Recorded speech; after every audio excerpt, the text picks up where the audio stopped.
আসসালামু আলাইকুম। আলহামদুলিল্লাহ, আজকে হচ্ছে সানডে। আমি মোটামুটি সবকিছু ক্লিন করা হয়েছে। কালকে যে দেখানো হইলো, যারা আমার ভিডিও দেখতেছেন সোফার, মানে আমাদের তো এখানে 3-4 দিন ধরে পানি নাই। তো আজকে মানে ঘরে কর্তার অবস্থা কাহিল। আমরা সবাই হেল্প করতেছি পানি আনতে। যাই হোক, পানি টানি এনে ক্লিন করা হয়েছে মাশাআল্লাহ। এই যে এই কত জিনিসপত্র দেখেন, এগুলো 1 ঘন্টার ব্যাপার স্যাপার, শুধু ধোয়াই। এই ক্লিন করা হয়েছে মোটামুটি, এই সাইড ভর্তি ছিল জিনিসে, ক্লিন করা হয়েছে, শুধু চুলাটা মোছা হয় নাই।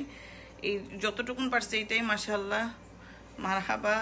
এইখানে রাখা গেছে সবখানেই, ফ্যান ট্যান ছেড়ে রাখছি যাতে শুকাই যায় তাড়াতাড়ি, এই রাখা। তারপরে যতটুকু পারতেছি যাতে পানি কম খরচ, ইনফেক্টিং ওয়াইপস দিয়ে সবকিছু মোছার চেষ্টা করতেছি। এই আমার অনেক mess, excuse my, I mean কিছু মনে করবেন না, আমার ওগুলো মেস থাকবেই। বাচ্চাদের ঘর আর কি বলে, শুধু বাচ্চাদের ঘর বলে কথা না, এর মধ্যে তো পানি টানি নাই, যতটুকু পারা যাচ্ছে মাশাআল্লাহ। তারপর আমি অনেক হ্যাপি। সবাই একটু দোয়া করবেন যাতে পানিটা তাড়াতাড়ি চলে আসে। আজকে সানডে, সেই থার্সডে ওভারনাইটে গেছে।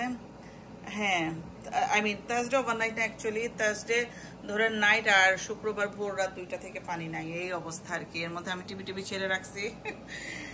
আর এই তো মোটামুটি আমার ধোয়া পাকলা শেষ, ভালো ফিল করতেছি। মোটামুটি কিছুটা ধোয়া হয়েছে মাশাআল্লাহ, একটু মোটামুটি ক্লিন লাগতেছে। মানে একটু বাসন কুসন ধোয়া না হইলে তো আসলে কত অস্বস্তি লাগে।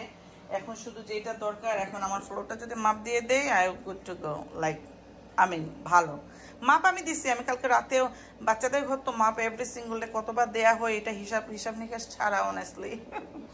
সো মাপ ইভেন তো আমি 1 মগ পানি দিয়ে হইলে আমার মাপ দিতে হয়, বিকজ বাচ্চারা এক সব নিচে বসে, মানে খুব অস্বস্তি লাগে যদি মাপ দেয়া না হয়।